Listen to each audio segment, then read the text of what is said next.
అభివృద్ధి చెందినప్పుడే దేశాభివృద్ధి సాధ్యం అని విశ్వసించిన గాంధీజీ బాటలోనే ఆంధ్రప్రదేశ్ ప్రభుత్వం కూడా పట్టణాలకు ధీటుగా పల్లెల్ని అభివృద్ధి చేస్తూ బాపు చూపిన ప్రగతి మార్గాన్ని అనుసరిస్తోంది.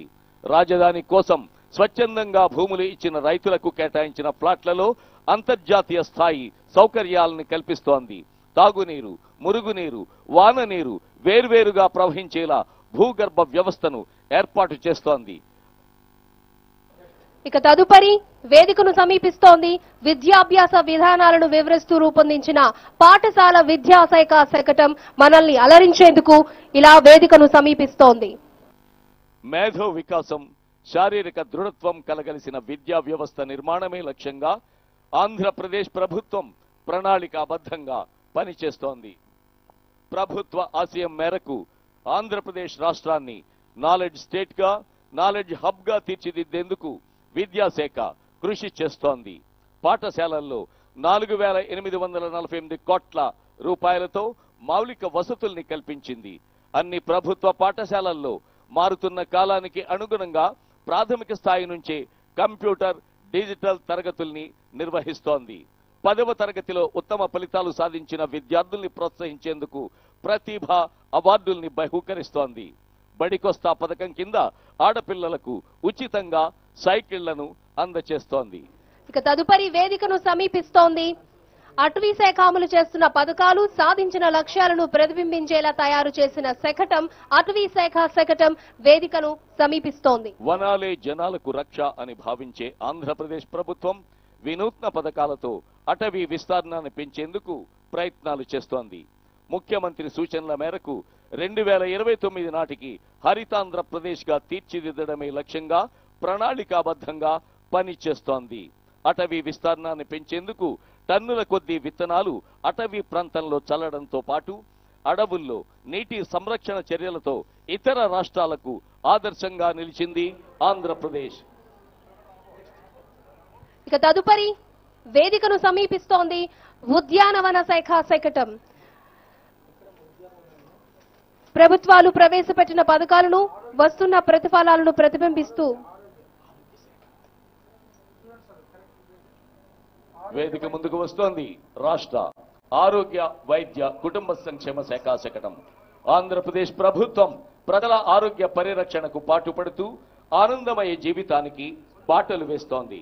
2020 నాటికి క్షయ పీడితులు లేని రాష్ట్రంగా ఆంధ్రప్రదేశ్ ని తీర్చిదిద్దాలనే లక్ష్యంతో ఆరోగ్య, వైద్య శాఖ పనిచేస్తోంది. గాలి ద్వారా ఒకరి నుంచి మరొకరికి క్షయ వ్యాధి వ్యాపిస్తుంది. ఆంధ్రప్రదేశ్ రాష్ట్రంలో 64 లక్షల మంది క్షయ వ్యాధి బాధితులు నమోదయ్యారు. గతంలో క్షయ నిర్ధారణ పరీక్షలకు ఎక్కువ సమయం పట్టడం వల్ల వ్యాధి తీవ్రత ఎక్కువయ్యేది. దీన్ని దృష్టిలో ఉంచుకొని ఆంధ్రప్రదేశ్ ప్రభుత్వం real time polymerase chain reaction test చేయడానికి ట్రునాట్ పరికరాన్ని మొట్టమొదటిసారి మైక్రోస్కోపిక్ సెంటర్లలో ప్రవేశపెట్టింది. ఇక తదుపరి వేదికను సమీపిస్తోంది గ్రామీణ పేదరిక నిర్మూలన సంస్థ శాఖ శకటం. నిరుపేదలకు ఆసరా, ఎన్టీఆర్ పింఛన్ భరోసా ఆ పథకాలను వివరిస్తూ వేదికను సమీపిస్తోంది గ్రామీణ పేదరిక నిర్మూలన సంస్థ శాఖ శకటం. నిరుపేదలు, దివ్యాంగులు, వయోవృద్ధులు, నిరాశ్రయులు వీరందరికీ ఆంధ్రప్రదేశ్ ప్రభుత్వం కల్పించే ఆసరాయే ఎన్టీఆర్ భరోసా పింఛన్ పథకం. ప్రేమ ఉన్న చోటే జీవితం ఉంటుంది అన్న గాంధీజీ బాటలో మన రాష్ట్రంలోని 55 లక్షల పెన్షనర్లపై ప్రేమతో వారి జీవితాలను నిలబెట్టాలని రాష్ట్ర ప్రభుత్వం రాష్ట్ర పేదరిక నిర్మూలన సంస్థ ద్వారా సంవత్సరానికి 14,000 కోట్ల రూపాయల పెన్షన్లని పంపిణీ చేస్తోంది. నిరుపేదలు, దివ్యాంగులు,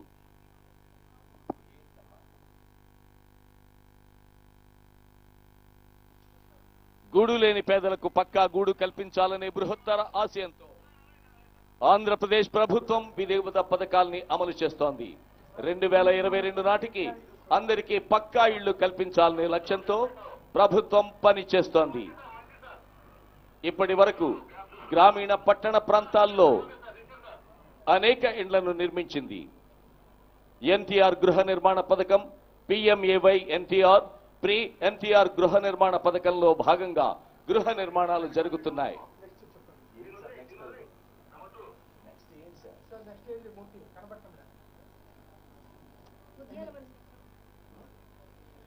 నెక్స్ట్ వేదికను సమీపిస్తోంది ఉద్యానవన శాఖ శకటం. రాష్ట్రాన్ని ప్రగతి పదంలో పయనింపజేసే ఉద్యాన పంటలపై ఆంధ్రప్రదేశ్ ప్రభుత్వం దృష్టి సారించింది. ఉద్యాన పంటల్ని అత్యంత ప్రధాన రంగంగా గుర్తించిన ఆంధ్రప్రదేశ్ ప్రభుత్వం ఈ రంగంలో ఉన్న రైతులకు అండగా నిలుస్తోంది. 1 కోటి ఎకరాల ఉద్యాన పంటలు సాగు లక్ష్యంతో ప్రణాళికల్ని అమలు చేస్తోంది ప్రభుత్వం. వర్షాభావ పరిస్థితులు సాగుపై ప్రభావం చూపకుండా ఉండేందుకు ప్రతి ఎకరానికి డ్రిప్ ఇరిగేషన్ సౌకర్యాన్ని కల్పిస్తోంది. విప్లవాత్మకమైన మార్పులతో ఉద్యాన రంగం ఉపాధి మార్గంగా మారింది. తదుపరి వేదికను సమీపిస్తోంది పరిశ్రమలు వాణిజ్య శాఖ శకటం.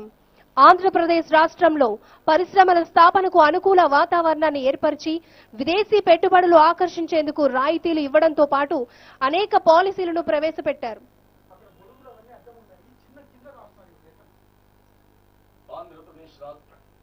ఆంధ్రప్రదేశ్ రాష్ట్రంలో పరిశ్రమల స్థాపనకు అనుకూల వాతావరణాన్ని ఏర్పరిచి విదేశీ పెట్టుబడులు ఆకర్షించేందుకు రాయితీలు ఇవ్వడంతో పాటు అనేక పాలసీలు ప్రవేశపెట్టింది రాష్ట్ర ప్రభుత్వం.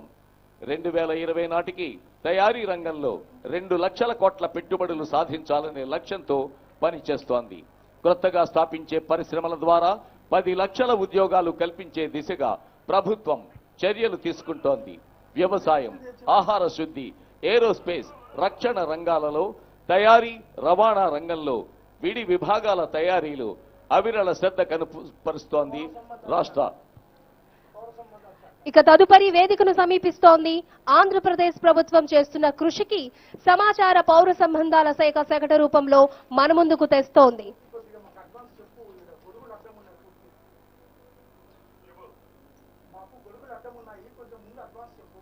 రాష్ట్ర ప్రభుత్వం అమలు చేస్తోన్న అనేక అభివృద్ధి సంక్షేమ పథకాల్ని ప్రజల వద్దకు తీసుకువెళుతూ విస్తృత ప్రచారం చేస్తూ ప్రజల్లో అవగాహన కల్పిస్తోంది రాష్ట్ర సమాచార పౌర సంబంధాల శాఖ. అభివృద్ధి ఫలాలు ప్రజలందరూ అందుకునే విధంగా సమగ్ర కార్యాచరణ విధానాన్ని అమలు చేస్తూ ప్రభుత్వానికి అండగా నిలబడుతూ ప్రభుత్వానికి ప్రజలకు మధ్య వారధిగా పనిచేస్తోంది రాష్ట్ర సమాచార మరియు పౌర సంబంధాల శాఖ. తదుపరి వేదికను సమీపిస్తోంది గ్రామీణ అభివృద్ధి శాఖ శకటం.